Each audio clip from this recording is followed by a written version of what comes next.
हरतालिका एक ऐसी स्त्री है जो स्त्री इस हरतालिका को अपनी मित्र बना लेती है, इसकी सेवा करके इसको अपनी सहेली बना लेती है।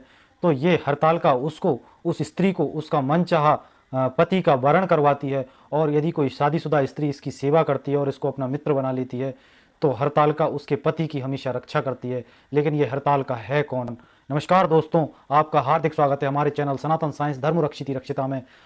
शिव जी माता पार्वती को अपने पिछले जन्म की कथा सुनाते हुए कहते हैं कि देवी, आप पिछले जन्म में हिमाचल की बेटी थी और आप जब छोटी थी उसी समय आपने मुझे पति के रूप में मानसिक तौर पे मुझे अपना पति मान लिया था, लेकिन प्रत्यक्ष रूप में आपने मुझे पाने के लिए अत्यंत कठोर तपस्या की, जिसमें कभी आप भूखे पेट सिर्फ पत्ते खाकर मेरी तपस्या करती थीं, कभी आप जल के अंदर समाधि लेकर मेरी तपस्या करती थी, कभी आप अग्नि को अपने शरीर पर डालकर मेरी तपस्या करती थी, जिससे आपके पिता जो हिमाचल थे, जो कि बहुत दुखी होते थे आपको देखकर।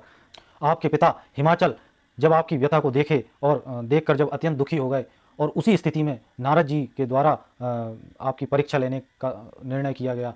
और नारद जी जब हिमाचल के सामने उपस्थित हुए और उन्होंने कहा कि क्यों ना आपकी बेटी का विवाह विष्णु जी से कर दिया जाए, तो हिमाचल अत्यंत खुश हो गए और जैसे उनके सारे दुखों का निवारण एक क्षण में हो गया। और उन्होंने उसी क्षण यह निर्णय निश्चय किया कि वो अपनी पुत्री का जो विवाह है वो विष्णु जी से करेंगे। लेकिन आप मुझे अपने पति के रूप में मानसिक तौर पर मान चुकी थी, मुझे अपना पति मान चुकी थी। तब आपने अपनी व्यथा को अपनी जो सहेली थी हरतालिका तीज, हरतालिका जो थी उसका नाम हरितालिका था, उसको अपनी व्यथा बताई। तब हरितालिका ने आपको जंगल में ले जाकर कहीं छुपा दिया और वहीं पर जंगल में आपने एक लिंग की स्थापना की और उस लिंग रूप में मेरी पूजन करके और मुझे इतना प्रसन्न किया। और आपकी तपस्या से जब मेरा सिंहासन डोलने लगा था तब मैं आपके समक्ष उपस्थित हुआ और उपस्थित होकर आपको मैंने वरदान मांगने के लिए कहा। तब आपने को मुझे अपने पति के रूप में पाना चाहा और वही वरदान मांगना चाहा। तब आपकी तपस्या से मैं प्रसन्न था और मैंने आपको अपने आप को पति रूप में आपको सौंप दिया और आपका मैंने जो है पत्नी के रूप में वर्ण किया।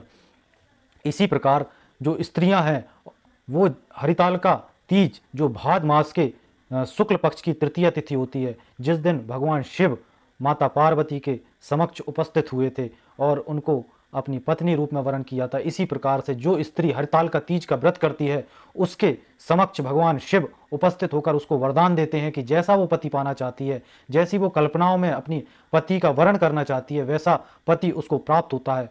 इसी के साथ मैं यदि आप हरतालिका तीज का व्रत करती हैं तो आपको आपका मनचाहा पति मिलता है। और शादीशुदा स्त्री यदि पति की सुरक्षा के लिए जो हरितालिका तीज का व्रत करती हैं, उनके पति की जो आयु रहती है वो हमेशा सुरक्षित रहती है, वो हमेशा सुरक्षित रहते हैं।